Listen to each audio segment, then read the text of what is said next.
It was supposed to be a routine call. But when the door opened, Cathy was met with a frail little boy whose eyes carried more sorrow than any child should ever bear. His father, terminally ill, could no longer care for him. In that moment, a life changed forever. This is not just a story about fostering, it's a journey through love, loss, and the resilience of the human spirit. Welcome to The Night the Angels Came. Hello, everyone, and welcome to BookPodCastZone. I'm Emma, your guide on this deep dive, always eager to unpack the stories that truly move us. Today, we're journeying through an incredibly poignant and powerful narrative, Fostering Hope Through Loss and Love by Cathy Glass. We'll be moving chapter by chapter, not just summarizing, but really extracting the most important nuggets of knowledge and insight tailored specifically for you. And I'm John, here to help connect the dots, offering context and insight into the profound journey we're about to explore.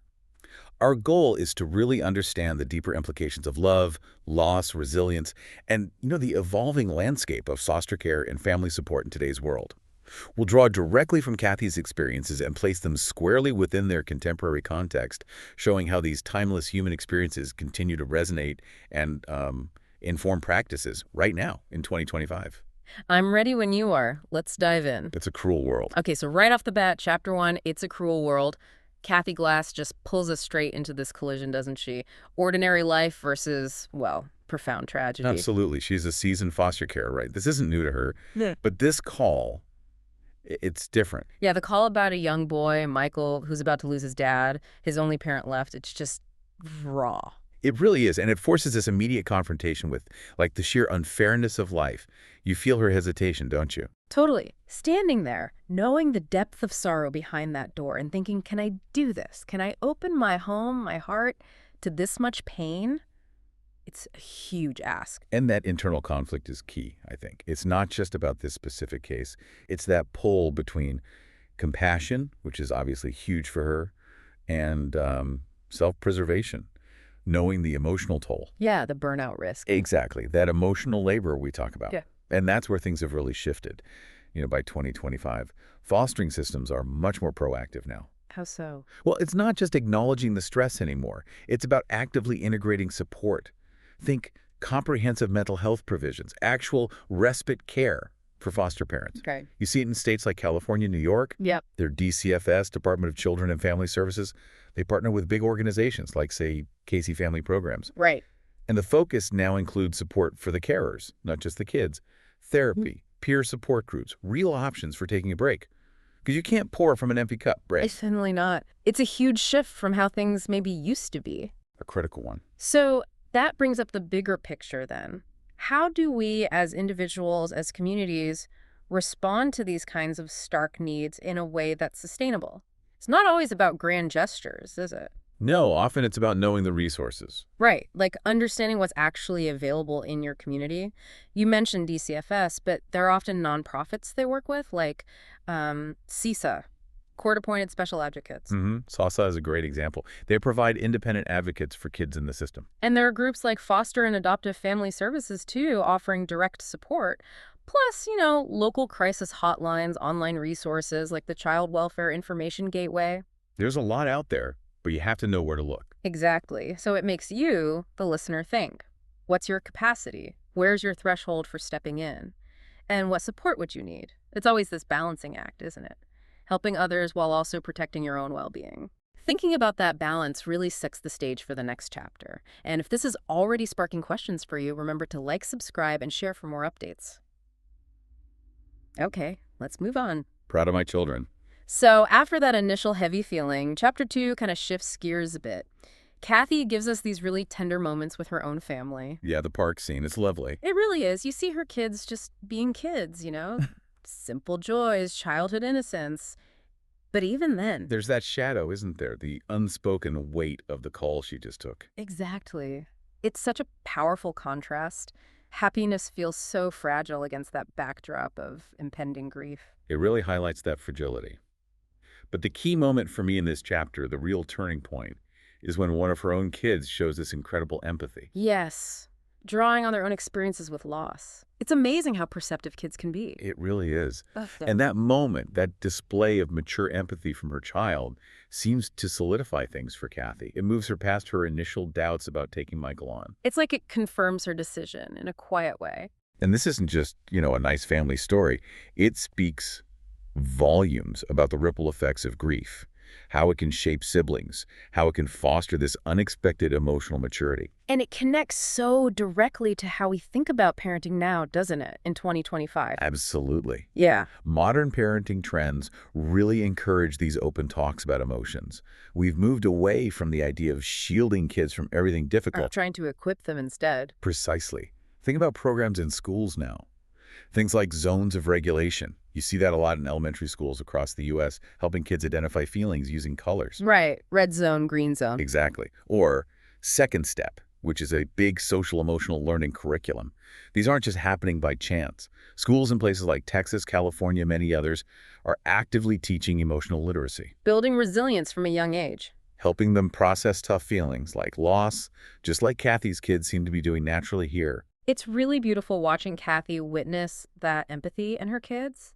It reminds us they're capable of so much depth. Even when they're young, they really do surprise you sometimes. And it's fascinating, like you said, that we're now actively teaching this stuff. It's not just luck of the draw anymore. We're giving kids tools. It's just so important. So for you, listening, how do we foster that empathy and resilience in the kids in our lives today? Open communication is huge, right? Creating that safe space, especially around difficult topics like loss. Definitely. And supporting those school programs or even just reading books about emotions together, talking about the characters' feelings. The benefits seem enormous. Kids grow up with better emotional intelligence, better coping skills. The deeper understanding of themselves and others. It builds a foundation for navigating all the challenges life inevitably throws their way. A strong foundation. It's a powerful chapter. Yeah. Okay, if you're finding this helpful, please do like, subscribe, and share. Let's get ready for Chapter 3. Are you going to die soon? Uh-oh. Chapter 3's title alone tells you we're getting into some heavy territory. Yeah, are you going to die soon? Yeah. It just drops you right into those incredibly raw, unfiltered conversations that, well, often only kids can initiate. That disarming directness. Totally. They ask these innocent questions that just cut right through all the adult awkwardness and expose these really deep fears about stability, about mortality. Fears that adults often try to dance around. Yeah. Kids just ask. Right. So it immediately brings up that fundamental question. How do we talk to kids about death? It's such a crucial question. And what's fascinating here in the book is the emotional pivot.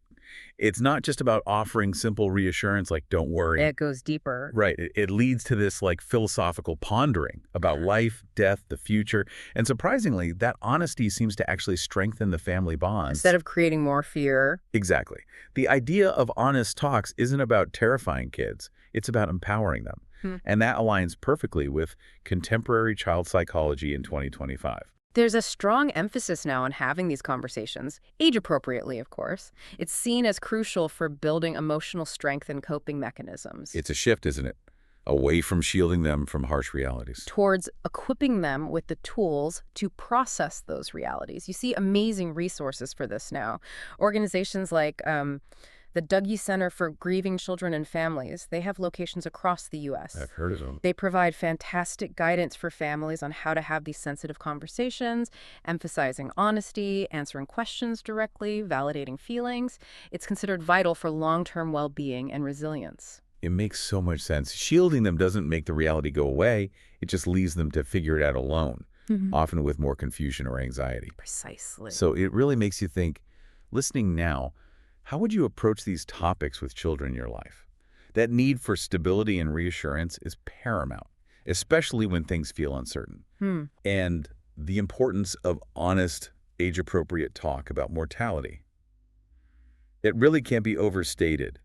There are resources like specific children's books on grief or guides from, say, the National Association of School Psychologists, NASP. Good point. Those practical tools are key. Because honesty, even when it's tough, builds trust. It helps kids integrate these difficult concepts into their understanding of the world, building strength, not just hiding the truth. And the chapter also touches on themes of faith, right? Right. And choosing to live fully in the present. Yeah, finding anchors in the midst of uncertainty. It's a really profound chapter dealing with huge questions through a child's directness. Absolutely. Okay, let's keep this conversation going. If you appreciate this deep dive, hit that like button, subscribe, and share. Now let's see what Chapter 4 brings. So brave, yet so ill. All right, Chapter 4, So Brave Yet So Ill. Here, Cathy finally meets Michael's father, And wow, it's a really poignant first encounter. Yeah, the description is powerful. She talks about his quiet courage, doesn't she? Exactly. It's not some big dramatic display. It's this subtle, unwavering dignity he has, even while facing a terminal illness. That quiet strength. It really speaks volumes. And you can feel how it affects Cathy. That raw vulnerability combined with his strength. It creates this mix of deep sadness, but also like a renewed sense of purpose for her. That's the emotional turning point, isn't it? His bravery inspires this profound trust and commitment in her. It solidifies her decision to foster Michael. Yeah, it's like she sees his character and knows she has to help. It really shows how vulnerability can actually forge incredibly strong connections and evoke empathy. And this connects directly to how we approach care in these situations today, specifically palliative care. Okay, how has that evolved? Significantly. By 2025, palliative care isn't just about managing the patient's physical symptoms anymore. It's increasingly focused on supporting the entire family. Whole unit? Right. Hospice organizations like, say, Vitas Healthcare or the palliative care units in many major U.S. hospitals, they often have specialized programs now. Bereavement support specifically for children, art therapy, family counseling. Helping everyone cope. Exactly. Helping everyone cope with the illness and the impending loss. It's a holistic approach, recognizing that the illness impacts everyone. Supporting the whole unit emotionally, practically, even spiritually is seen as crucial. That's such an important point. It really makes you think about what true bravery looks like, doesn't it? Yeah. Often it is in those quiet moments of dignity, just like the father shows here. Mm. And understanding how palliative care models in the U.S. have expanded to support kids and families. Why is that holistic approach so vital for you, our listener, to maybe be aware of? Because illness affects everyone, not just the person who is sick. Right.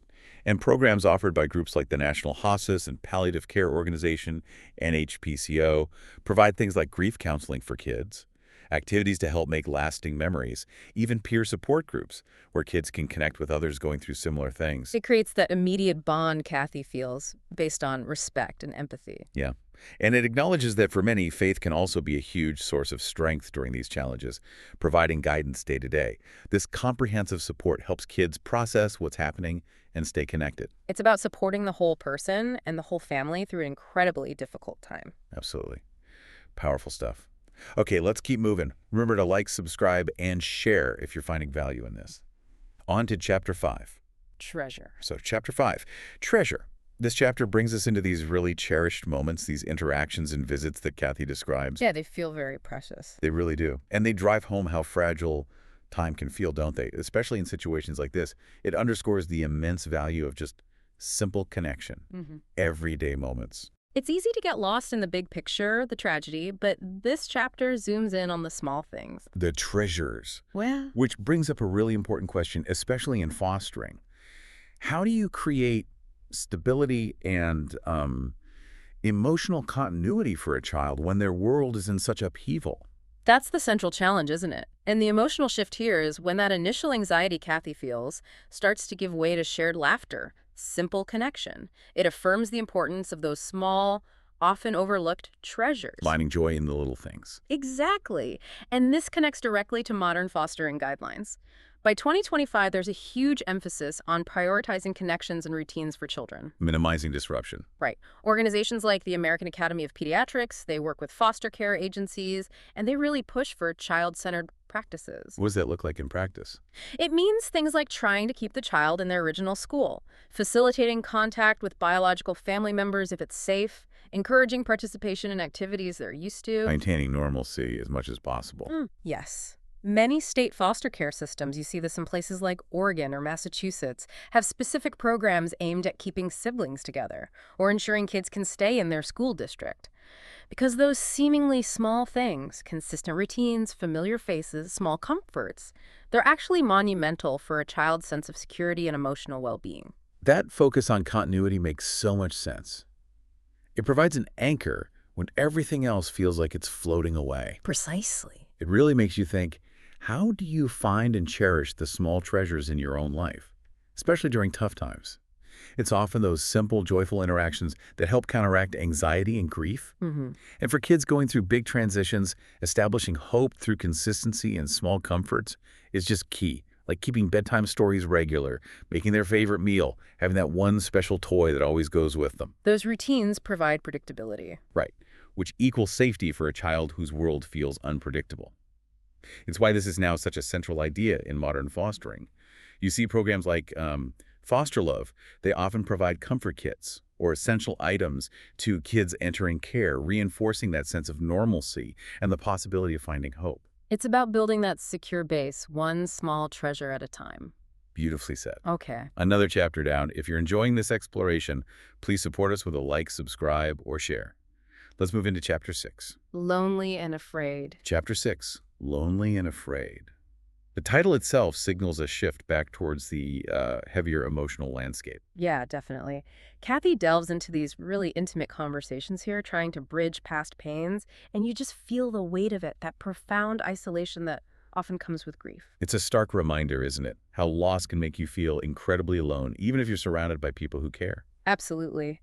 And that feeling of being lonely and afraid is just so palpable, especially when you layer in past traumas or difficulties. And then the chapter throws in another curveball, a sudden hospitalization. Right, which just ramps up the fear and uncertainty for everyone. It tests their adaptability, pushing the whole family into, like, uncharted territory. It's a crisis layered on top of an ongoing crisis. But, it's interesting to think about how we handle that isolation and fear now in 2025. Yeah. Technology has actually stepped in quite significantly. How do you mean? Virtual support. Exactly. Virtual support groups have become incredibly vital. They help families navigate these exact feelings of isolation and fear, especially during health crises when maybe you can't be physically present with your usual network. Okay, that makes sense. Think about organizations like the Cancer Support Community, or even just large online platforms like specific groups on Facebook or Reddit. There are countless specialized online communities where people can connect with others going through the exact same thing. Finding people who get it. Right. Yeah. It provides a real lifeline. It bridges geographical gaps, fosters a sense of community when you might feel totally cut off. Those virtual connections can be incredibly powerful, reducing that sense of being alone in it. So it makes you consider, how does that feeling of isolation really impact the grieving process? It can definitely magnify the pain, make it feel overwhelming. It really can. And thinking about these virtual support groups, what are the pros and cons for families today, especially during medical emergencies? What should you know? Well, the benefits are huge. Accessibility, you can join from anywhere. Anonymity, if you prefer that. Yeah. And connecting with very specific groups, maybe for a rare condition that might not exist locally. Sure. The challenges. Well, you miss the physical presence, the literal shoulder to cry on, there could be tech issues, and you need some self-regulation maybe to avoid getting overwhelmed with information or stories. That makes sense. But for many, these virtual spaces you can often find directories through groups like the National Alliance for Caregiving. They become absolutely crucial. They offer that connection and communication that acts as an antidote to loneliness, especially when things are sudden and chaotic like a medical crisis. They help people feel less alone. A vital resource in today's world. Okay, let's keep unpacking this story. Don't forget to like, subscribe, and share if you're connecting with this. On to Chapter 7. Comfortable. All right, Chapter 7, Comfortable. This chapter feels like a gentle exhale after the tension of the last one. Cathy describes these moments where comfort starts to tentatively bloom. Yeah, it's about those simple gestures, isn't it? Yeah. Hugs, reassurances, the small things that slowly start to chip away at the worry and build trust. It's a really delicate process, watching that comfort emerge after trauma. It doesn't happen overnight. Not at all.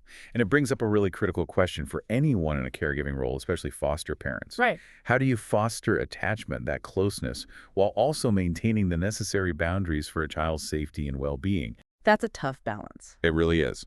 And the emotional pivot here is exactly that. Cathy balancing the child's, Michael's, eagerness to visit his dad with her own protective instincts as a caregiver. That careful consideration, navigating those boundaries thoughtfully, actually deepens the emotional ties. Interesting. So setting boundaries doesn't push them away. Not when done with care and explanation. In fact, by 2025, this balancing act is seen as a cornerstone of modern fostering. Trauma-informed care is paramount. Okay, trauma-informed care. What does that mean exactly? It means understanding how past trauma impacts a child's behavior, their feelings, their needs.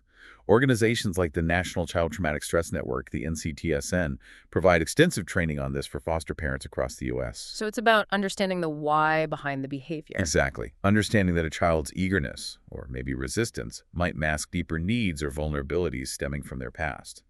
The caregiver's role is to navigate that complexity with wisdom, compassion, creating a secure environment where trust can actually grow. Which involves clear routines, predictable responses. Yes, and a safe physical space, while still being really responsive to the child's underlying emotional needs. It's a complex. That's a really nuanced perspective, and it highlights why boundaries are actually so important in caregiving, particularly for kids who've been through trauma. It's not about being cold or distant, it's about providing safety and predictability, right?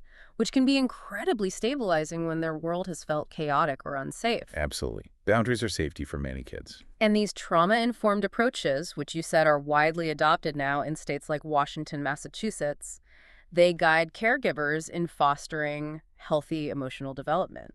How do they do that differently? Well, it shifts the focus from punishment to understanding and connection.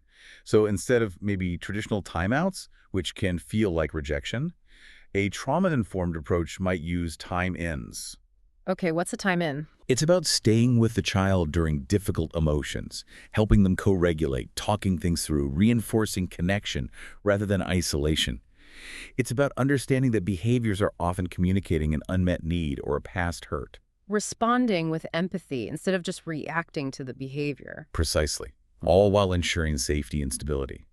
It's a more effective and ultimately more compassionate way to help children heal and build trust. It sounds incredibly demanding, but also incredibly rewarding when you see that trust start to build. Okay, another layer unpacked. Please do like, subscribe, and share if this resonates. Let's explore Chapter 8. Michael's daddy. Chapter 8, Michael's daddy.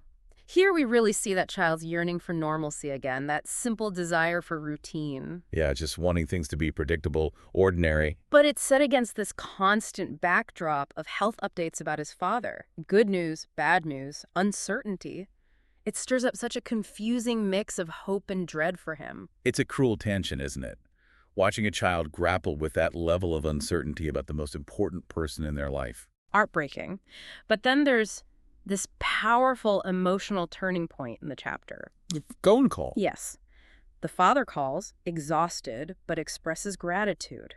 And that moment, it just powerfully reinforces the family roles, that deep, unwavering paternal love, even when things are incredibly difficult. It highlights the huge impact of just simple gestures, like expressing gratitude, especially during intense stress. Definitely. And it connects directly to why support networks are so vital in these situations, particularly for the whole family, not just the person who is ill. Absolutely. Yeah. And by 2025, cancer support networks, for example, have really expanded to recognize this. They include specific child-focused counseling and support services. That seems crucial. It is. Think about the American Cancer Society. They have programs like Camp Kisum. Oh, yeah, I've heard of that. Summer camps for kids whose parents have cancer. Exactly. Free camps, giving kids a chance to just be kids, connect with peers who understand exactly what they're going through. Other groups like Cancer Care offer professional counseling, support groups specifically tailored for children and teens. Helping them process their feelings and maintain some sense of normalcy. Yes, exactly. Because chronic illness completely disrupts a child's sense of normalcy, doesn't it? Totally. It creates anxiety, disrupts routines, often forces kids to grow up way too fast. So these targeted services are incredibly important. What specific things are available in the U.S. that you, listening, should maybe know about if facing a similar situation? Well, besides camps and counseling, many hospitals now have child life specialists. Right, they're amazing. They help kids understand medical procedures in age-appropriate ways, reducing fear. And there are foundations like the Candlelighters Childhood Cancer Foundation offering support, too. These resources help kids navigate that emotional roller coaster, give them safe spaces to express feelings, find friends who get it. And ultimately help them preserve some part of their childhood, even amidst the chaos. While also underscoring that enduring parental love, like Michael's dad shows, even when stretched to the absolute limit. Yeah, it's a very moving chapter. It really is. Okay, let's keep going. If you find these discussions valuable, a like, subscribe, or share goes a long way. Onward to Chapter 9. A prayer answered. Chapter 9, A Prayer Answered. This chapter brings a shift towards hope. Yes, those incredible glimmers of recovery. Signs that things might be getting better. It sparks this really powerful hope, doesn't it? It feels like an answer to all those silent pleas, those earnest prayers Cathy and others have been offering. It's that moment where the weight just seems to lift, even if it's temporary.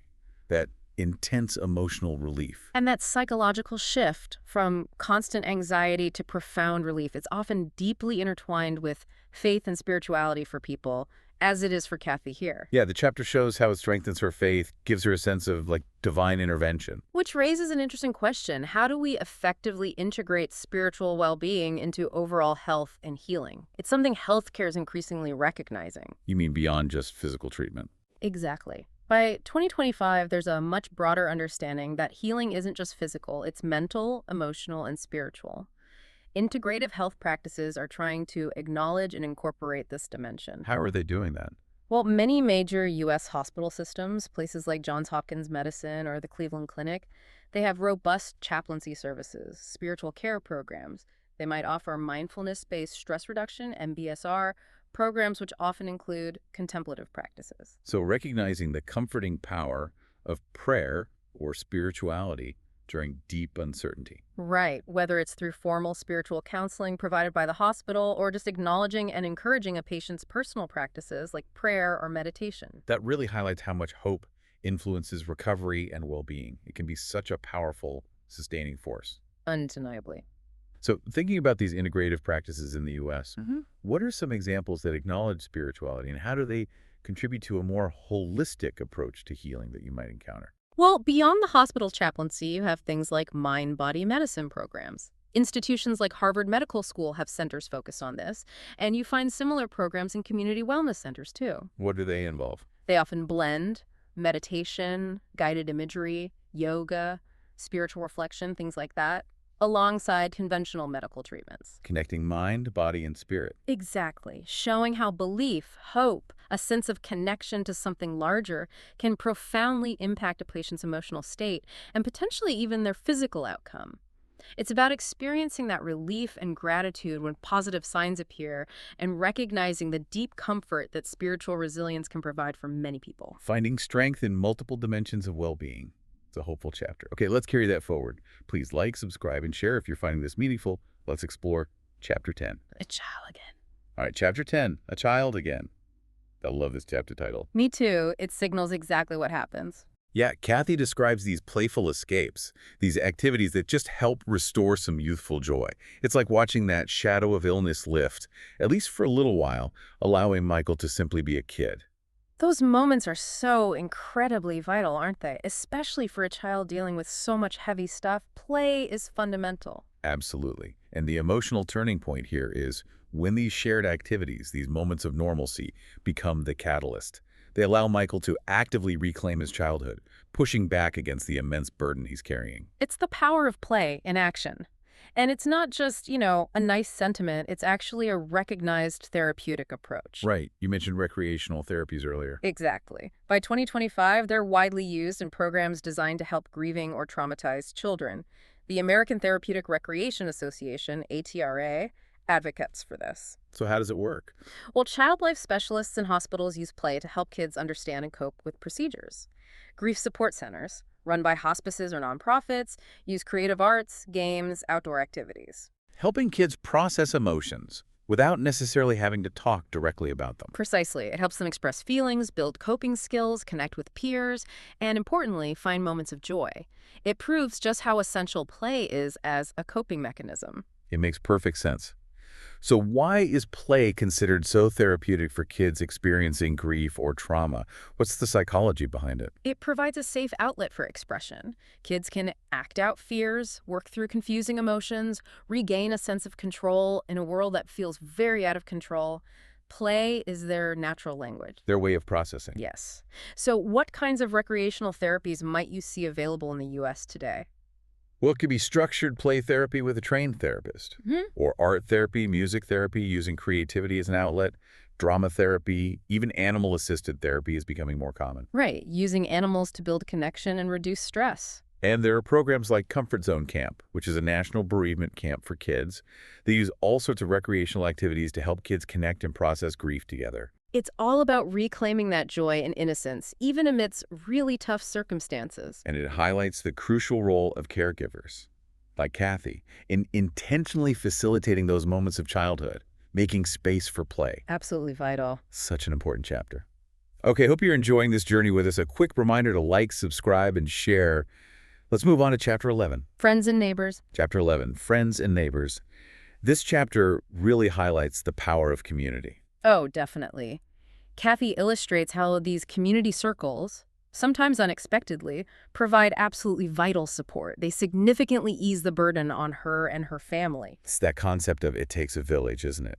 Especially in foster care. Totally. And it shows you don't have to carry all that weight alone. It's a real testament to collective care. And what's compelling here is the power of those often overlooked connections.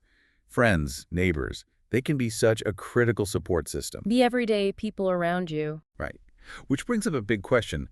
How do we empower communities to take a more active role in caring for vulnerable children and the families supporting them? Yeah, how do we build that village? The emotional turning point in the chapter seems to be when gratitude, expressed through small gestures, actually strengthens these community networks. It shows the power of that collective give and take. Paying it forward, in a way. Exactly. And by 2025, this idea aligns really well with what are sometimes called community fostering initiatives. The idea is moving beyond just relying on individual foster parents. Involving the whole neighborhood or community group. Precisely. Building a broader network of support. There are programs like Safe Families for Children, which operates in many U.S. states. How does that one work? They mobilize volunteer host families and support circles, often from local churches or community groups. These volunteers provide temporary care, mentorship, practical help like meals or transportation to families who are in crisis but before the formal child welfare system needs to get involved. It creates this robust, localized support system. That sounds like an amazing model, preventative and supportive. It really is. So thinking about this for you, our listener, how can communities better support foster families or families in crisis generally? What are some successful models in the U.S. and what can we learn about collective responsibility? Well, besides Safe Families, you see local initiatives focusing on building respite networks. Yeah. Trained volunteers offer foster parents short breaks, which is huge for preventing burnout. Just a few hours can make a difference. Absolutely. Or neighborhood groups organizing meal trains when a new child arrives, offering tutoring help, driving kids to appointments. Simple, practical things. It highlights the essential role of community, the unexpected places support can come from, and that mutual benefit helping feels good. Receiving help is essential. It really underscores that concept of collective healing and shared responsibility. Everyone playing a small part can make a huge difference. A powerful message. Okay, let's keep exploring. Please like, subscribe, and share if you're finding this discussion thought-provoking. Chapter 12 is next. Good and bad news. Okay, Chapter 12. Good and bad news. This chapter brings back that feeling of being on an emotional roller coaster. Yeah, the agony of mixed updates. Constantly testing endurance, resilience. Hope surges, then despair hits. It must be absolutely exhausting to live with that constant fluctuation regarding someone you care about so deeply. It really is. The sheer exhaustion of that good and bad news cycle is incredibly draining. It's like being on an emotional seesaw, constantly bracing for the next drop. And the emotional turning point here isn't really a resolution, is it? It's more about the challenge of balancing that fleeting optimism with the inevitable setbacks. Right. It forces this continuous adaptation, this strengthening of coping mechanisms just to survive the ride. Which is where modern grief and stress support comes in, focusing on adaptive coping strategies. What does that mean exactly? It means recognizing there's no single right way to cope. It's about being flexible, adjusting your emotional responses and strategies based on the situation. It's key for enduring these long periods of uncertainty and stress. Instead of being rigid, like, I must always be positive or I must always be strong. Exactly. Sometimes you need to lean into the sadness, sometimes you need distraction, sometimes you need problem solving. The National Institute of Mental Health, NIMH, the American Psychological Association, APA, they highlight strategies like mindfulness, cognitive reframing, changing how you think about a situation, or problem-focused coping, tackling what you can control. Adapting your toolkit to this specific challenge. Precisely. It really makes you consider, how do you personally manage those emotional roller coasters in your own life? That inherent uncertainty, especially during big life events or crises, is so taxing.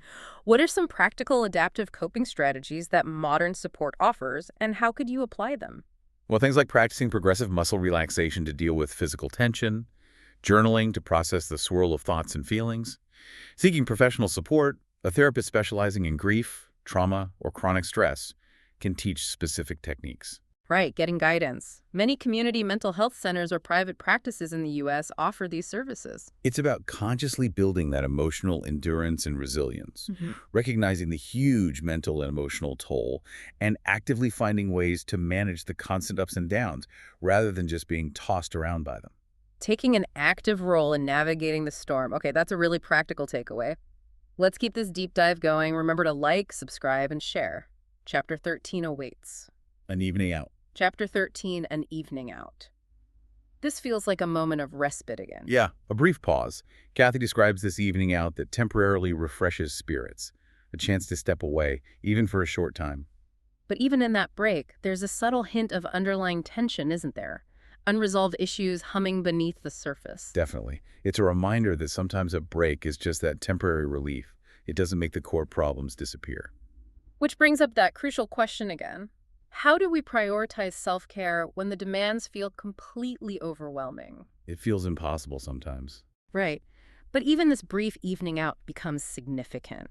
The emotional shift is finding that fragile balance in distraction, recognizing that self-care is necessary, even vital amidst pressing concerns, but also understanding its limitations. It's not a magic wand. No. But it aligns perfectly with modern wellness trends. By 2025, there's a huge emphasis on mindful breaks, intentional self-care, seeing them as essential for resilience, not just, luxuries. That's a big shift in thinking. It is.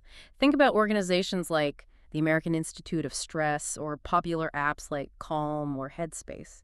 They promote practices like short meditation breaks, going for a walk in nature, consciously disconnecting from emails or news for a few hours, It's not about escaping reality permanently. but about consciously stepping back to replenish your resources, which is Yeah. actually a proactive way to maintain your ability to cope and care for others effectively. That distinction between escape and replenishment is really key, isn't it? Hmm. One feels avoidant, the other feels strategic. Well put. So it makes you think, how do you integrate those mindful breaks into your own busy life? That need for rejuvenation is universal, especially for caregivers or anyone under stress. Mm-hmm. What are some accessible self-care practices in the U.S. that promote well-being, things you could actually do? They can be really simple. Taking a 15-minute walk outside, putting on music you love and just listening for a few minutes, reading a chapter of a book completely unrelated to your worries, calling a friend just to chat. Small pockets of restoration. Many local community centers offer low-cost yoga or mindfulness classes too. The challenge is finding that balance when you're deeply immersed in something difficult. But these intentional breaks are crucial for preventing burnout, maintaining perspective, and ensuring you have the capacity to keep going. They acknowledge that temporary relief is valuable, even if it doesn't solve everything. Taking care of the caregiver, essential. Okay, let's move forward. Please like, subscribe, and share if you're enjoying the conversation. On to Chapter 14. May joy and peace surround you. Chapter 14. May joy and peace surround you. This chapter brings us into a festive season. Yeah, but with that stark contrast again. Outward celebration versus the inner struggles the characters are facing. Right, they're seeking peace, seeking comfort, amidst all this personal turmoil, while the world around them is, celebrating.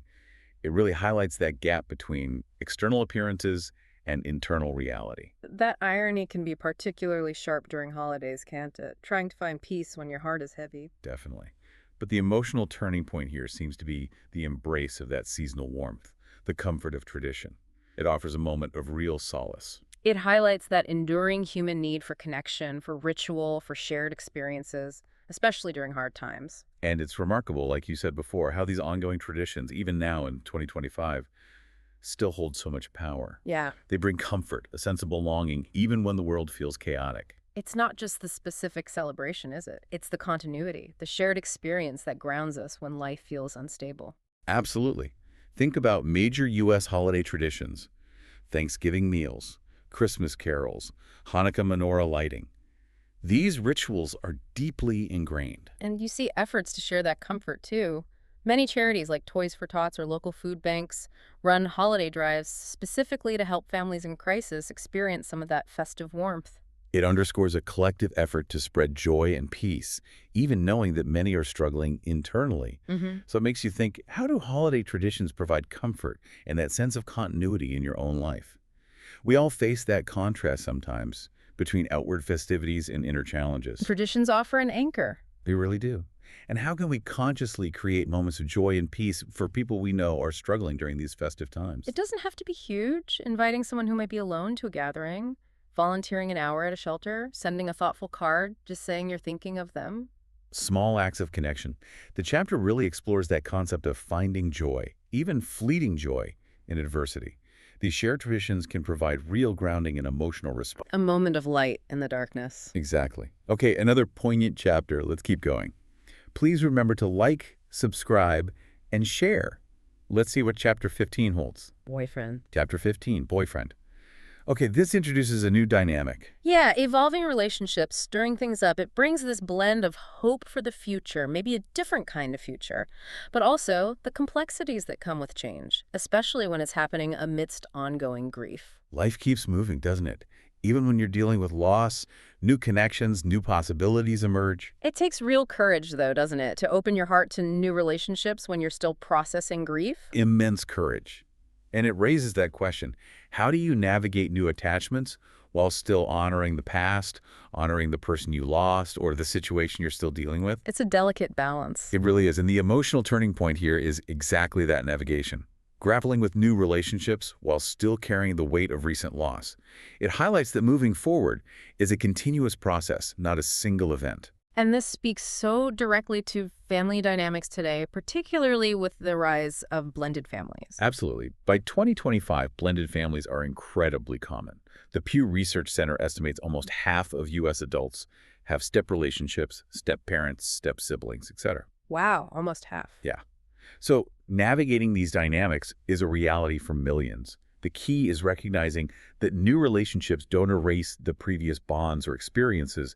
They add new layers. Requiring grace and understanding. And intentional integration, open communication, respecting boundaries, creating new family rituals that thoughtfully include everyone. It's complex work. It certainly sounds complex. It makes you consider, how do new relationships impact a family that's grieving or has experienced significant loss? There's that really delicate balance of forming new bonds while making sure past losses are still honored and acknowledged. What are some common challenges and strategies for successful integration in blended families in the U.S. today? What should you know if you're navigating this? Common challenges include things like loyalty conflicts, especially for kids feeling torn between a biological parent and a new step-parent. Differing parenting styles can cause friction. Feelings of resentment or displacement can arise. So what helps? Therapy specifically for blended families can be incredibly helpful. Groups like the American Association for Marriage and Family Therapy, AAMFT, can connect you with qualified therapists. Clear communication about roles, expectations, house rules is vital. And patience. Lots of patience. It takes time. It really does. The idea of moving forward isn't about forgetting. It's about integrating the new experiences with the existing emotions and history. Creating a new, expanded family story where everyone feels seen and valued. Thoughtful integration. Okay, another important layer to consider. Let's keep exploring. Please like, subscribe, and share if you find this helpful. On to Chapter 16. An empty house. Chapter 16, An Empty House. Wow, this chapter title immediately evokes a feeling, doesn't it? Oh yeah, that visceral experience of absence. When a space itself feels like it amplifies the loss, deepens the longing.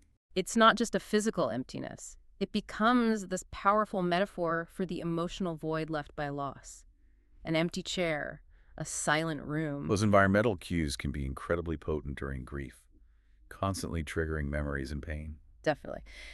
And the emotional turning point here feels like the direct confrontation with that emptiness. Not avoiding it, but acknowledging the raw reality of absence and starting the active process of working through the loss. Facing it head on, which is incredibly difficult. It's so difficult. But it's interesting how modern therapy is adapting to help people with this, recognizing the power of place in grief. Right. By 2025, there's a growing number of home-based therapy tools and approaches specifically designed to help people process grief within their own personal spaces. Okay, how does that work? Well, for instance, online therapy platforms like Regain or BetterHelp allow people to have sessions from home.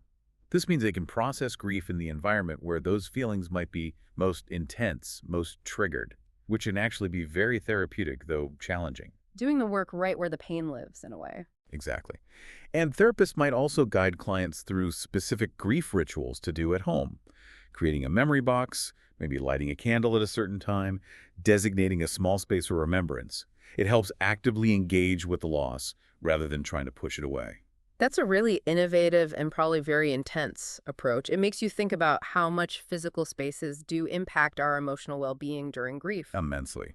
So, what other kinds of innovative home-based therapy tools might be available in the US today to help individuals process loss? What benefits could you find? Well, beyond online therapy, there are things like grief journaling apps that provide prompts. Some therapists are exploring virtual reality, VR experiences to help facilitate processing in controlled ways. Even just curated music playlists or guided meditations specifically designed for grief can offer support accessible right at home. Resources you can use in your own time and space. The National Bereavement Resource Guide often lists digital tools like these. And the benefits are clear. Accessibility, the comfort of your own surroundings, processing at your own pace. It can feel less intimidating than going to a clinic, and it directly addresses that confrontation with absence and longing that Cathy experiences in the empty house. Validating the power of place in healing. Okay, let's keep moving through this powerful story. Remember to like, subscribe, and share. Chapter 17 is next. Attached. Chapter 17, attached. This chapter explores the strengthening bonds, the deepening connections between Cathy and Michael. Yeah, it's beautiful to see that attachment forming. But there's always that shadow, isn't there? Especially in fostering. The fear of future farewells, of separation, looms even as the bond grows stronger. It highlights that inherent vulnerability in loving someone deeply, the dual nature of attachment, the intense joy of connection paired with the potential pain of separation. It raises that profound question again. How do you let yourself form these deep attachments when, logically, that loss or separation might be inevitable, especially in a temporary care situation? It takes incredible courage. And the emotional turning point here is that conscious choice. Embracing the connection despite the inherent pain and risk of future loss. Recognizing the immense value of the present moment, the relationship right now. Living in the now, even with an uncertain future. Exactly. And this aligns perfectly with modern psychological understanding of attachment theory, particularly in contexts like fostering or even grief. Okay, tell us more about attachment theory here. Well, research going back to Bowlby and Ainsworth and confirmed by countless studies since shows how crucial secure attachments are for development. Even if an attachment is temporary, like in foster care, forming a secure bond is incredibly beneficial for a child. More beneficial than avoiding attachment to avoid pain. Yes, from the child's perspective, absolutely. That secure attachment provides what we call a safe base. It fosters resilience, emotional security, teaches trust. While the farewell might be painful, especially for the carer, the positive impact on the child of having experienced that secure connection, even for a limited time, generally outweighs the risks. That's a really important perspective. Organizations like the American Academy of Pediatrics Council on Foster Care and Adoption emphasize this now, don't they? The importance of secure, even if temporary, bonds. They do. It's seen as fundamental to healthy development. It really makes you think about attachment theory and our fundamental human need for connection. We're wired for it. We absolutely are. So what does the research in the U.S. tell us about the long-term benefits for children in foster care who do manage to form secure attachments, even if those placements aren't permanent? Research from places like the National Scientific Council on the Developing Child at Harvard shows clear links. Secure attachments in early life correlate with better emotional regulation down the line, improved social skills, better academic outcomes, better overall mental health. So even a temporary secure bond provides a crucial developmental foundation. It teaches them about trust, about healthy relationships. It cultivates that courage needed to form bonds again later despite past experiences of loss. It really demonstrates that paradox, finding strength in vulnerability, valuing present connections even when the future is uncertain. Trusting the value of the connection itself. Powerful. Okay, let's continue our journey. Please like, subscribe, and share if this is resonating. On to Chapter 18. News and no news. Chapter 18, News and No News. Oh, back to that agonizing tension of waiting. Yeah, this chapter captures that specific kind of stress so well, where getting news is stressful, but not getting news is also incredibly stressful. It just prolongs the uncertainty. It's that feeling of being stuck in limbo, isn't it? Yeah. You can't move forward, you can't relax, you're just waiting, powerless. Exactly, that feeling of having limited control. And the emotional turning point here isn't an external event, but an internal shift. Finding a deeper sense of patience amidst the uncertainty, a conscious act of endurance, of trusting the process somehow. Sounds incredibly difficult to cultivate. It is, and it's interesting, like we touched on before, how technology tries to help with this now, but the emotional core remains. By 2025, we have digital health updates, patient portals. Right. Systems like Kaiser Permanente or Mayo Clinic offer patient portals where you can get results or updates sometimes faster. They do. They aim to provide more immediate information, but does that erase the emotional process of finding patients? Not really. No, the waiting still feels like waiting. It still speaks to that deep human need for information, for control, and how we have to adapt emotionally when we just don't have it. That psychological burden of waiting, oscillating between hope and fear, it's still profoundly human. So it makes you think, how do you personally cope with those periods of intense uncertainty in your life? We all face them. That psychological impact of waiting for critical information, a diagnosis, a job offer, exam results. It can be immense. It often leads to increased anxiety, trouble sleeping, difficulty concentrating, maybe heightened irritability. So how do modern digital tools in the U.S. try to mitigate this stress, acknowledging that they can't eliminate the emotional part? Well, besides patient portals, things like secure messaging apps allow quicker communication with doctors, sometimes reducing the agonizing wait for a callback. Online results portals give you access as soon as information is available. Providing maybe a small sense of agency, less feeling completely in the dark. Exactly. It can mitigate some of the stress, but developing that internal emotional endurance, that resilience, learning the subtle difference between active, hopeful anticipation and passive, anxious waiting, those remain crucial internal strategies, regardless of the technology. Finding patience when patience feels impossible. A constant human challenge. Okay, let's keep moving. Remember to like, subscribe, and share. Chapter 19 is next. The power of prayer. Chapter 19, The Power of Prayer. Cathy revisits those spiritual anchors again during this ongoing crisis. Yeah, it highlights how, for her and for many people, prayer offers this profound source of strength and comfort, especially when things feel overwhelming and out of control. It's that return to something deeply personal, yet also universal. The need for connection to something larger than oneself during times of extreme stress. And amidst renewed worries, new anxieties popping up, the turning point here is that deliberate renewal of faith, reaffirming its central role as a source of steadfastness for her. Which brings up that question again. How do spiritual practices, broadly defined, contribute to mental resilience in our contemporary world? It's fascinating how even secular approaches seem to be tapping into similar concepts now. Right. It reflects how modern mindfulness apps, which are ubiquitous by 2025, are often integrating elements commonly found in spiritual practices. Like what? Things like focused attention, cultivating gratitude, contemplative reflection.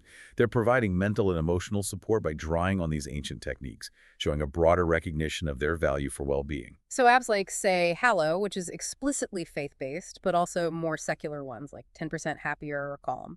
Exactly. They offer guided meditations, reflections, breathing exercises that tap into similar contemplative states, fostering that sense of peace and strength derived from spiritual or mindful practices. It meets people where they are, whether they identify with a specific religion or not. That's a really interesting parallel. It makes you think, how do spiritual practices or mindfulness offer comfort and strength during difficult times for you? It's often about finding that sense of peace, right? Yeah.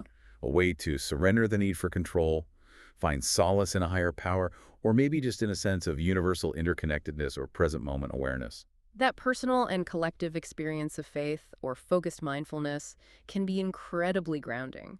What are some U.S. examples of programs that integrate these concepts beyond just apps? How are traditional spiritual ideas adapted for modern wellness? Well, many community centers, universities like the Osher Center for Integrative Medicine at UCSF, offer courses in meditation, yoga, mindful movement, contemplative practices.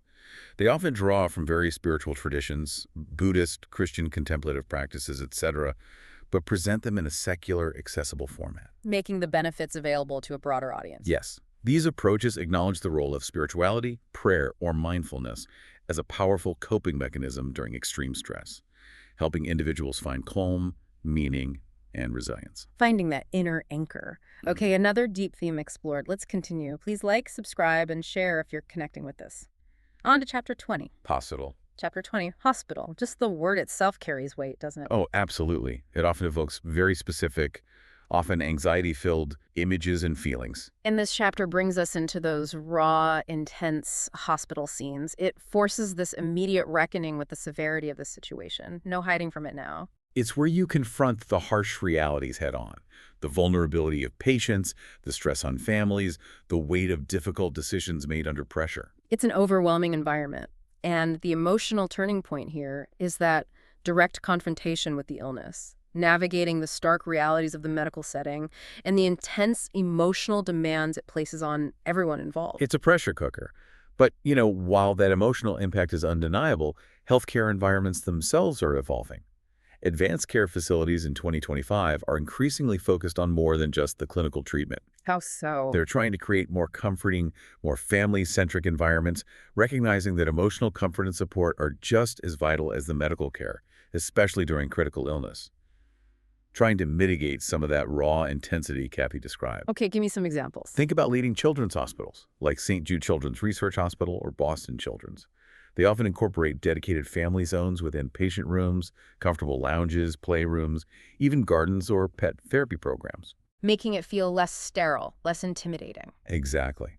Understanding that a supportive environment is crucial for the patient's healing and the family's ability to cope. It highlights the critical importance of support in such a challenging setting. That's a really vital evolution. It makes you consider how much those hospital environments impact patients and families psychologically. That intense atmosphere, the vulnerability, the decision-making under pressure, it's incredibly stressful. So what other innovations in advanced care facilities in the U.S. are designed to improve that emotional and psychological experience for families during critical illness? What might you encounter or advocate for? Well, beyond just the physical spaces, many modern hospitals offer private consultation rooms for difficult conversations with doctors, quiet zones or chapels for reflection, spiritual care teams available 24/7. Thinking about the non-medical needs, too. Right. Some facilities are really embracing patient-centered design, incorporating more natural light, using calming colors, providing access to outdoor spaces where possible. Trying to create a more healing atmosphere overall. Yes.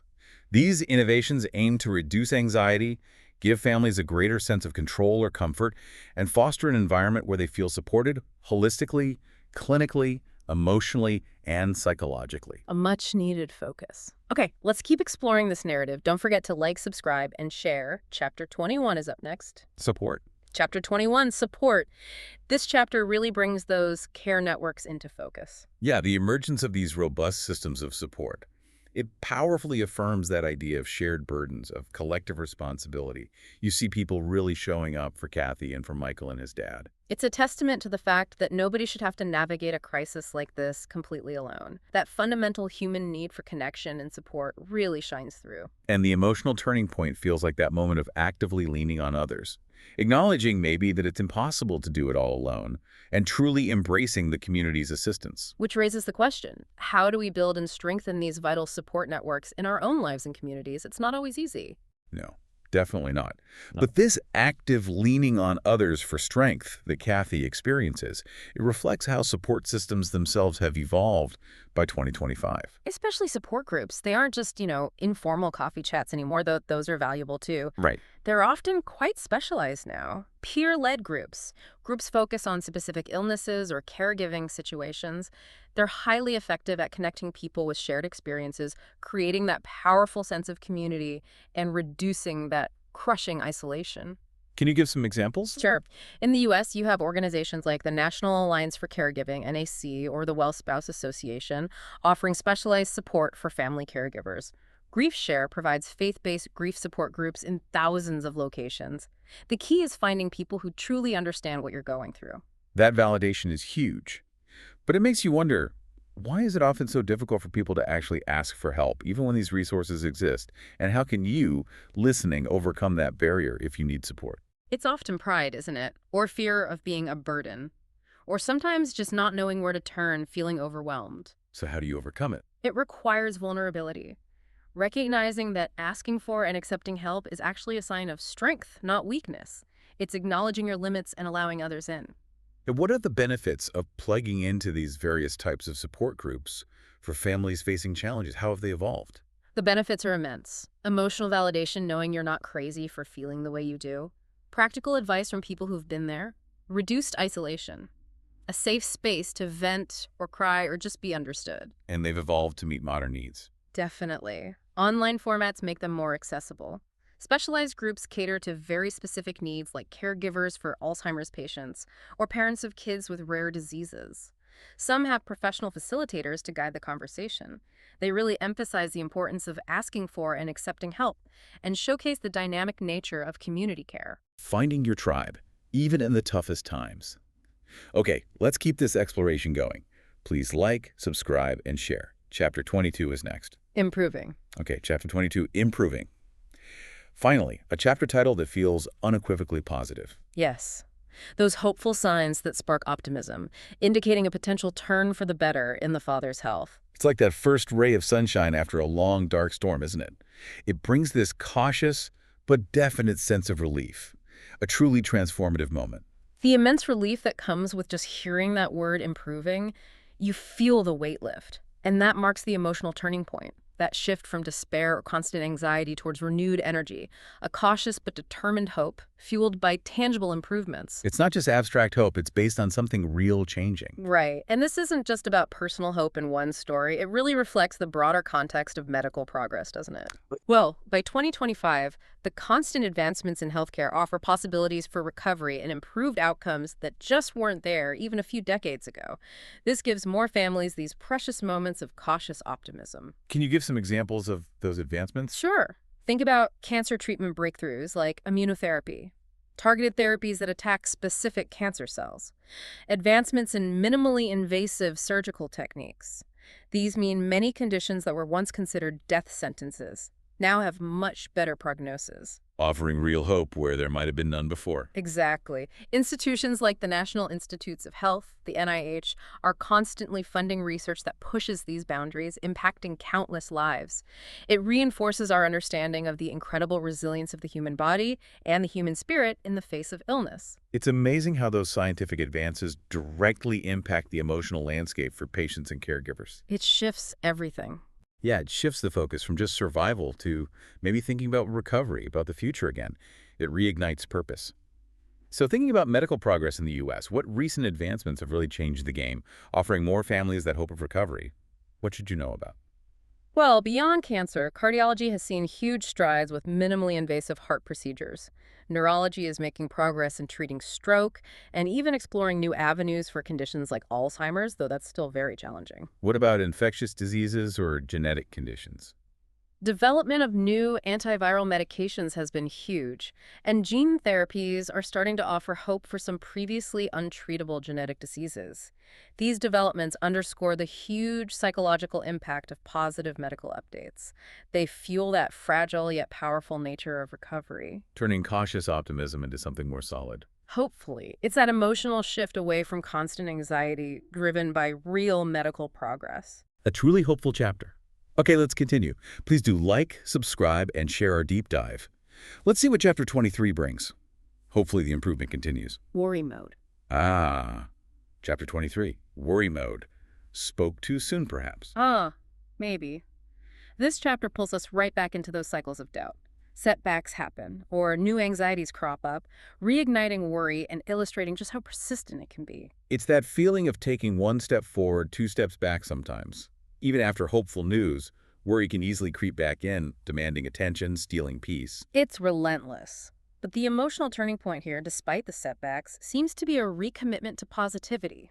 Not giving up, but making a conscious decision to manage the worry, to focus on what can be controlled. That deliberate effort is key. Which brings us back to the question, how do we break free or at least manage that cycle of worry, especially when faced with genuine setbacks? It feels like worry just wants to take over sometimes. It does. But Cathy's deliberate recommitment to positivity here speaks volumes, and it connects to the increased availability and effectiveness of mental health tools and techniques we have access to in 2025. Like what specifically? Well, therapies like cognitive behavioral therapy, CBT, are highly effective. They help people identify and challenge the negative thought patterns that fuel worry and anxiety. Digital applications, those mindfulness apps we mentioned like Calm or Headspace, offer guided meditations, breathing exercises specifically designed to interrupt worry cycles. Tools to actively fight back against the worry spiral. Exactly. Empowering individuals to manage anxiety, Redirect focus towards more constructive thoughts rather than letting worry consume them. That idea of deliberate recommitment, not just passively hoping worry goes away, it's really powerful. It makes you think, what are your personal strategies for managing worry when it flares up? We all have those moments. Right, that cyclical nature of worry, especially during ongoing stress, and how setbacks can trigger old fears, it's a universal human experience. So, what evidence-based mental health tools are effective in the US for combating these anxiety cycles? How can you access them? Besides CBT and mindfulness apps, things like MBSR mindfulness-based stress reduction programs are often available. ACT acceptance and commitment therapy is another effective approach, focusing on accepting difficult thoughts while committing to value-driven actions. Even regular physical exercise is a proven anxiety reducer. How do you find these? You can often get referrals from your primary care doctor. Look into local community mental health centers. Online therapy platforms make finding therapists trained in these techniques much easier, and many insurance plans offer better coverage for mental health now. So it's about cultivating that intentional mindset shift, building mental resilience, developing strategies before the worry gets overwhelming. Yes, proactively managing it. It's mental discipline, in a way, choosing where to focus your energy. A crucial skill for navigating life. Okay, let's keep exploring. Remember to like, subscribe, and share. On to Chapter 24. The night sky. Chapter 24, The Night Sky. This chapter brings back that beautiful imagery of stargazing. Yeah, finding perspective in the vastness. It's described as this profound experience, offering an escape from the immediate earthly concerns and sorrows. Looking up and feeling small, but in a good way, like your problems shrink in comparison to the cosmos. Exactly, that sense of transcendence. The emotional turning point is finding that profound comfort in the sheer wonder and majesty of the universe. It allows for a feeling of rising above the sorrow, even momentarily. It's a classic way to find solace, isn't it? Connecting with nature, with something immense and unchanging. Absolutely. And it's fascinating, again, how this isn't just, a poetic idea anymore. It's actually being integrated into wellness practices in 2025. Really. Astronomy-inspired wellness. Sort of. Mindfulness practices that encourage connection with the natural world, including the night sky. They tap into that feeling of awe and wonder as a way to promote mental well-being and perspective. Can you give examples? Sure. Many national parks and observatories across the U.S., think Griffith Observatory in L.A. or McDonald Observatory way out in West Texas, they offer public stargazing nights, sometimes combined with talks or even guided meditations focused on connecting with the cosmos. Wow. Using the universe as a tool for emotional healing. Proving the enduring power of nature in its grandest scale to provide perspective and comfort. That's amazing. It really makes you consider, how does connecting with nature, whether it's a forest or the night sky, impact your sense of well-being? That feeling of awe is powerful. It really is. It can provide perspective, reduce stress, foster a sense of connection. So what are some accessible ways in the U.S. for you to engage with nature for mindfulness and perspective? Why is this connection so valued now? It doesn't have to be a trip to a remote observatory. Visiting a local park or nature preserve, taking a walk in the woods, even just stepping outside your back door on a clear night and looking up for a few minutes. There are stargazing apps now too, right? Yeah, apps that help you identify constellations. Guided nature meditation recordings are widely available. And the concept of forest bathing, Shinrin-yoku, just mindfully immersing yourself in a forest environment, is gaining popularity. Why is it so valued? Because it taps into something fundamental, the healing power of nature. The ability of immense scale to make personal problems feel more manageable. The search for meaning and comfort in universal, unchanging things. That sense of awe can be a real balm for grief and stress. Finding perspective in the grand design. Beautiful. Okay, let's continue. Please like, subscribe, and share. On to Chapter 25. Staying positive. Chapter 25, Staying Positive. This chapter really emphasizes the effort involved. Yeah, it's not portraying positivity as just happening naturally. It's about the deliberate, conscious effort to maintain optimism, even when facing significant trials and adversity. Choosing your mindset, essentially. Exactly. And the emotional turning point is that conscious decision to focus on the good, whatever small good can be found, actively cultivating a positive mindset, even when circumstances make it really, really hard. Which brings up that interesting question. Is positivity just a personality trait some people have, or is it actually a skill that can be learned and cultivated? What's the thinking on that now? Well, Kathy's deliberate optimism here really resonates with the latter view. And by 2025, fields like positive psychology and the emergence of things like positivity coaching and resilience training are built on that premise. So positivity as a trainable skill. Yes. The understanding is that while challenges are inevitable, our response to them can be trained and strengthened. Conscious positivity, practiced deliberately, becomes a powerful tool for navigating difficulties. How is that being taught or coached? You see it in corporate wellness programs quite a bit. Individual coaches work with clients on it. It's often based on principles from positive psychology research focusing on strengths, gratitude, meaning, positive relationships, helping people develop specific practices. Like what kind of practices? Things like keeping a gratitude journal, actively practicing positive reframing of negative events, visualizing positive outcomes, consciously engaging in acts of kindness. Training your brain to look for the good, essentially. In a way, yes. Building those mental muscles. That idea of trained positivity is really empowering, isn't it? Yeah. It suggests we have more agency over our emotional state than we might think. It makes you consider, how do you intentionally cultivate a positive mindset when you're facing challenges? It takes real mental discipline. It does. It's work. So what practical tools or techniques from positive psychology or coaching available in the U.S.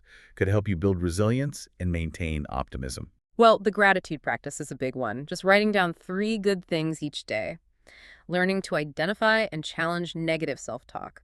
Setting small, achievable, positive goals. Practicing mindfulness to appreciate present moments. Where can people learn more about these? Organizations like the Greater Good Science Center at UC Berkeley offer tons of free articles, videos, and even online courses based on the science of happiness and resilience. Many therapists incorporate these techniques too. It highlights the power we have to choose our response, the benefits of practicing gratitude and positive reframing, and how it builds resilience. Making conscious positivity a strategy, not just a hope. A powerful strategy. Okay. Okay, let's keep moving. Remember to like, subscribe, and share. Chapter 26 is next. A few days rest. Chapter 26, Let's a see. few days rest. The importance of restorative pauses. This chapter really underscores that. Yes, emphasizing that rest isn't just a luxury, especially for caregivers, but a crucial component of deeper healing and sustained effort. It's not about being lazy, it's strategic. Exactly. And the emotional turning point here is allowing for these periods of rest, recognizing their value. And interestingly, the chapter suggests that this rest actually permits deeper emotional connections and a greater capacity for care afterwards. Stepping back allows you to re-engage more fully. Precisely, which aligns completely with modern self-care trends. By 2025, there's such a strong emphasis on intentional rest and downtime, seeing it as foundational for sustained well-being and, crucially, for preventing burnout. Burnout is so real, especially in demanding roles. It is, and you see this reflected everywhere now. Companies offering recharge days, people promoting digital detoxes, wellness retreats, mindful sabbatical programs gaining popularity across the U.S. It's all advocating for the essential value of rest and recuperation. That shift in perspective, rest as necessity, not indulgence, feels long overdue. Agreed. It really makes you think, how do you prioritize restorative rest in your own life? That connection between physical rest and emotional capacity is undeniable, isn't it? When you're exhausted, everything feels harder. Patience is thinner, empathy is lower. Totally. So what are some effective strategies for intentional self-care, available or practiced in the U.S., that help prevent burnout and enhance your capacity to connect with others? What can you do? Setting clear boundaries is huge. Protecting your personal time from work or other demands, actually scheduling white space into your calendar time with nothing planned. Making time for hobbies, things you enjoy just for fun. Yes. And the basics, ensuring you get adequate sleep. Sleep is foundational. Many mental health organizations, like the National Institute for Mental Health, NIMH, provide resources on stress management and the importance of rest. It's about that concept of filling your own cup. Right. So you actually have something to give to others. Exactly, and recognizing that sometimes the deepest connections happen not when you're frantically busy, but during those relaxed, unpressured moments that rest allows for. Making space for connection by making space for rest. Important lesson. Okay, let's continue our exploration. Please like, subscribe, and share. On to Chapter 27. Premonition. Chapter 27. Premonition. Ooh, this delves into intuition, doesn't it? Those foreshadowing feelings that heighten your senses, create an atmosphere of impending change. Yeah, that gut feeling, that sense that something significant is about to shift, even if you can't logically explain why, it can be unsettling. Very. And it raises that fascinating question. How much do we trust those gut feelings, especially when we're already in an emotionally charged situation? It's hard to know what's intuition and what's just anxiety sometimes. Exactly. But the emotional turning point here seems to involve actively preparing for change, relying on that intuition, that inner sense of knowing to help navigate the uncertain transition ahead. Bracing yourself based on a feeling. Right. And modern psychology actually explores this quite a bit, how our subconscious minds are constantly processing vast amounts of information, patterns, subtle cues below the level of conscious awareness. So intuition isn't necessarily magic. Not necessarily. It can be seen as a powerful form of pattern recognition and emotional processing. Our brains pick up on tiny signals, a change in someone's tone, a subtle shift in routine that we don't consciously register, but they contribute to that hunch or feeling, especially during periods of high stress, grief, or major transition. Research in cognitive psychology explores this. Our brains preparing us subconsciously. It's one way to think about it, yes. It helps us brace for what might be coming. That makes a lot of sense. It really makes you consider, have you ever experienced a strong premonition or gut feeling about something? That heightened sensitivity during emotional times is a very common experience.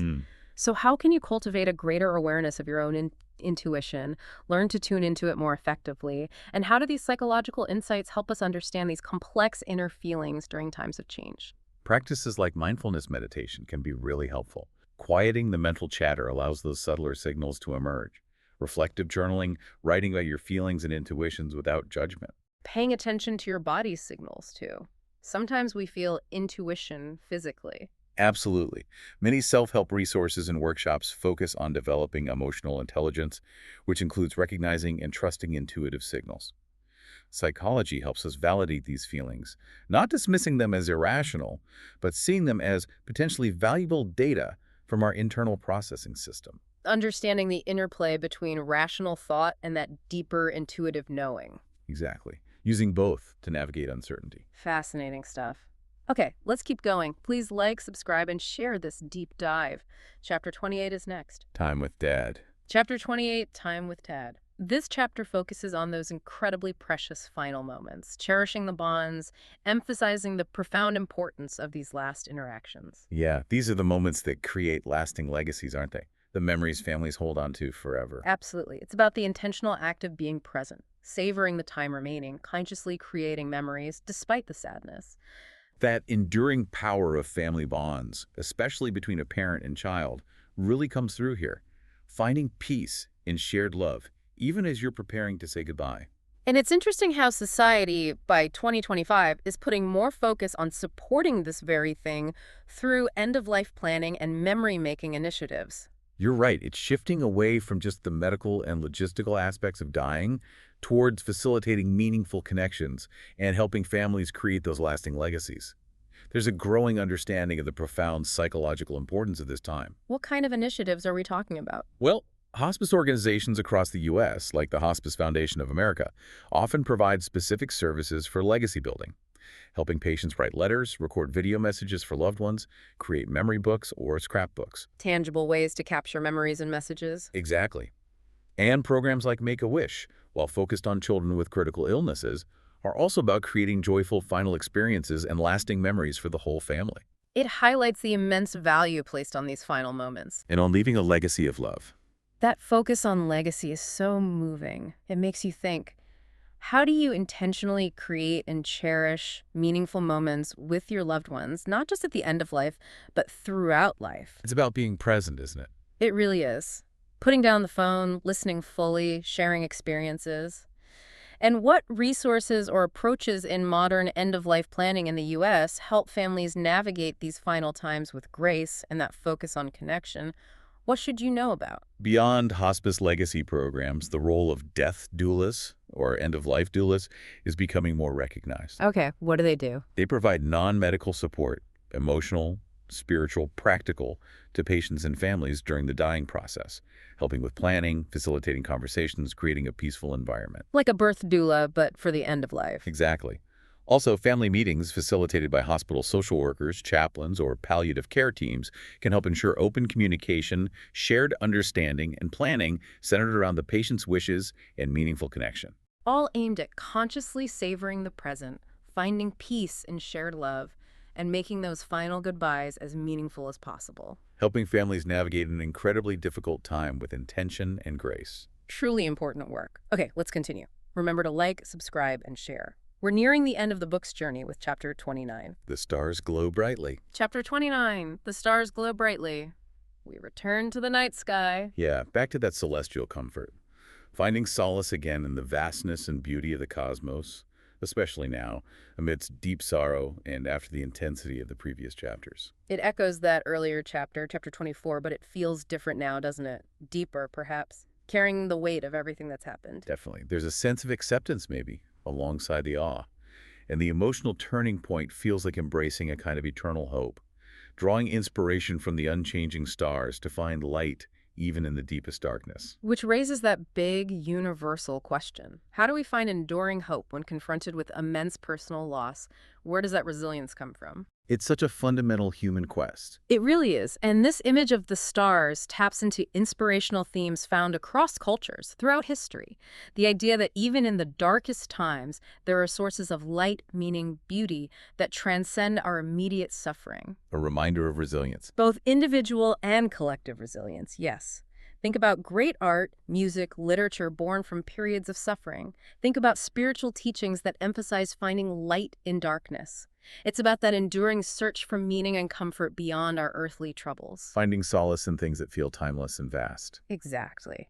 The symbolic power of stars representing eternity, hope, maybe even connection to those we've lost. Finding that spiritual or existential comfort in natural phenomena. That ability to still perceive beauty, still find hope, even when you're deep in grief, is remarkable. It truly is. It makes you reflect, what are your personal sources of hope and inspiration during difficult times? Where do you find light when things feel dark? We all have different anchors. Right. How do things like art, music, nature, spiritual beliefs, connection with others, how do they help individuals find that light in darkness and embrace hope? What resources in the U.S. support this? Well, grief support programs often incorporate elements of this. Faith-based groups draw on scripture and community prayer. Art and music therapy provide creative outlets for processing grief and finding beauty again. Organizations like the National Endowment for the Arts often fund community projects using arts for healing. Nature therapy, mindfulness practices focusing on gratitude. All aimed at helping people find those glimmers of light, connect with something larger than their pain, and cultivate that ability to perceive hope and beauty even in sorrow. Embracing eternal hope. A powerful message to carry forward. Okay, let's keep going. Please like, subscribe, and share. Chapter 30 is next. The right decision. Chapter 30, The Right Decision. This chapter feels like a culmination, doesn't it?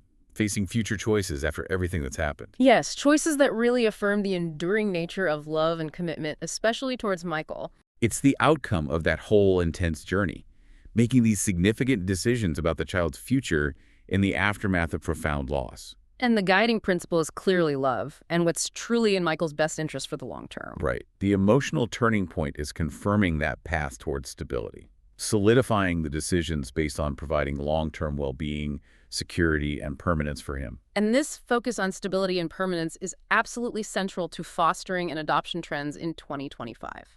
How so? What's the emphasis now? The goal has really shifted towards providing children not just with temporary shelter, but with a secure, loving, permanent path forward whenever possible, recognizing that stability is absolutely key to a child's future success and well-being. So less bouncing between temporary homes. That's the ideal, yes. Organizations like Adopt Use Kids, which is federally funded, or the National Council for Adoption, work tirelessly to connect children in foster care with permanent adoptive families or legal guardians. They advocate for policies that prioritize achieving permanence safely and efficiently. That sounds like a really positive development in child welfare, focusing on forever families. It is, though the process is often complex and challenging. The goal is clear. It makes you consider, what factors do go into making these huge, life-altering decisions for a child in crisis? The weight of that responsibility must be immense. It truly is. It involves assessments of the child's needs, potential caregiver capacities, legal considerations, all guided by that principle of the child's best interest. So how have modern fostering and adoption trends in the U.S. evolved to better prioritize this long-term stability? What approaches are used that you should be aware of? One key approach is called concurrent planning. Okay, what's that? It means that while agencies are working towards potentially reunifying a child with their biological family, which is usually the primary goal, they are simultaneously developing an alternative permanency plan, like adoption, just in case reunification isn't possible or safe. To avoid delays and keep the child from lingering in temporary care. Exactly. It aims to minimize drift and achieve permanence faster. The benefits are significant. Research consistently shows children in stable, permanent homes have better outcomes, better mental health, better educational achievement, more stability in adulthood. It's about establishing that long-term security, the culmination of Cathy's journey in this profound commitment to Michael's future care. A commitment rooted in love, leading to the right decision for him. A powerful conclusion to that part of the story.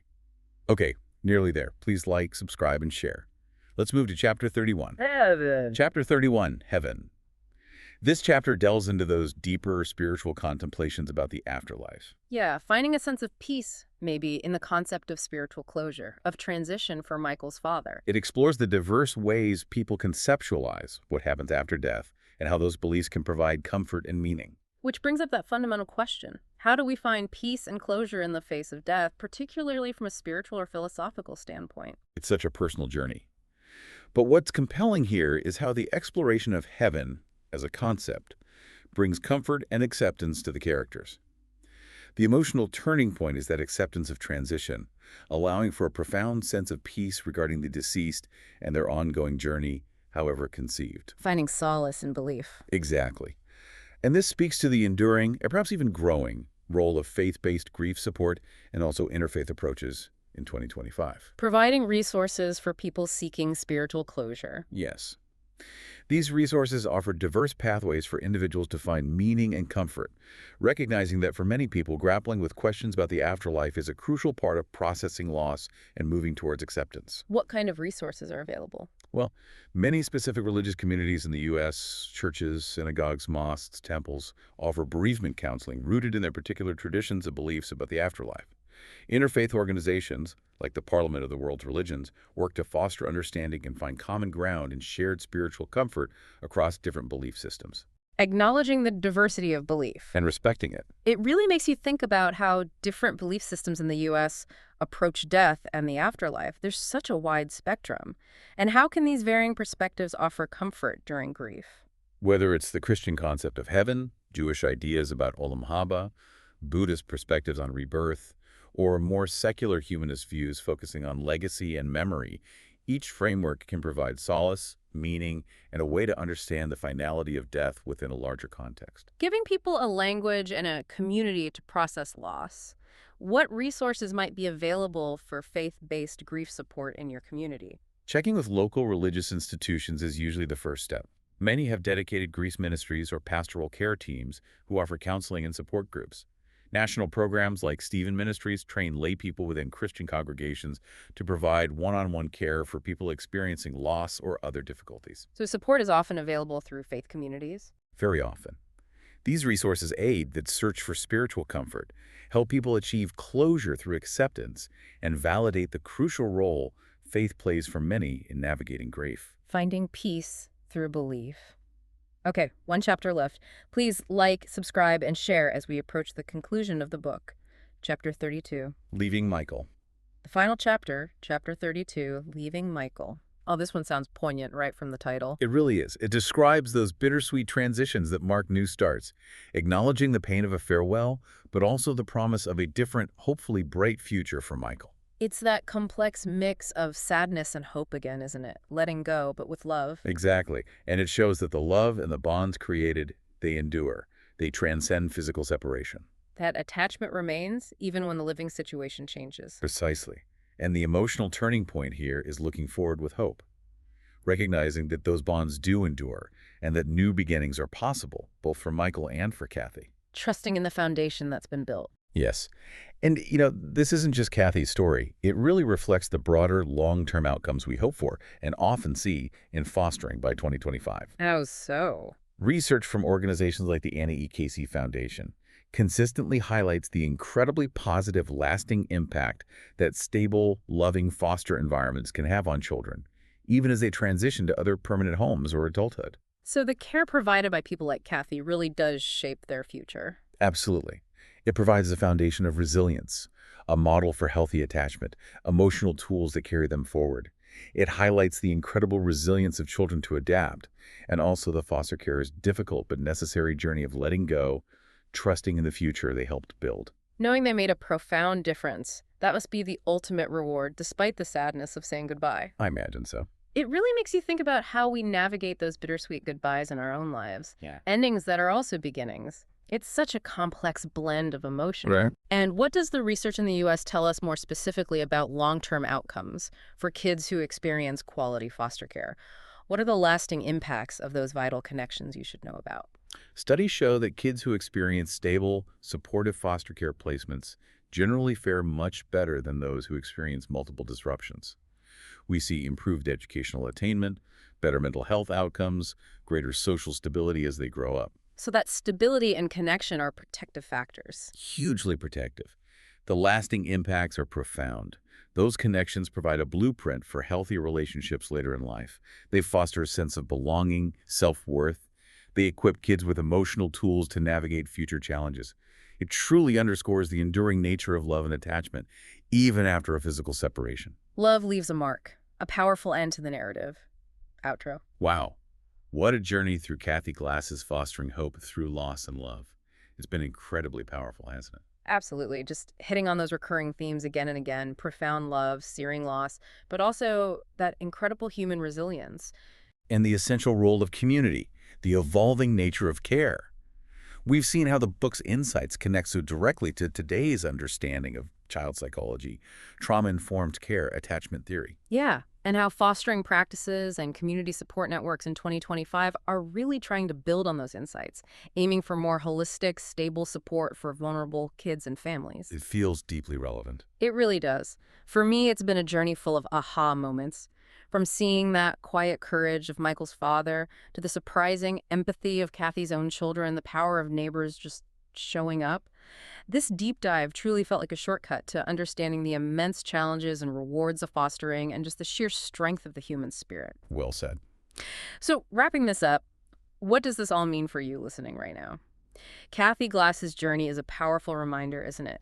That while the cruel world can and does present unimaginable challenges, the deepest form of human connection, whether it's through biological family, foster family, chosen family, or just community, it isn't just about providing care passively. No, it's an active choice. Exactly. It's about continually choosing love, choosing connection, even when faced with profound loss, even when it's hard. It really leaves us with a question, I think. In what ways can you foster hope and connection in the lives around you, big or small, knowing the lasting impact that even a single act of kindness, a moment of true presence, can potentially have? A powerful question to ponder. Thank you so much for joining us on BookPodCastZone for this incredibly moving deep dive. If you've enjoyed our conversation, if it sparked something for you, please do like, subscribe, and share. It really helps others discover these stories and insights. Until next time, keep exploring, keep questioning, and keep connecting. And remember, there's always more to learn, more perspectives to consider, and importantly, more ways each of us can make a positive difference. Goodbye for now.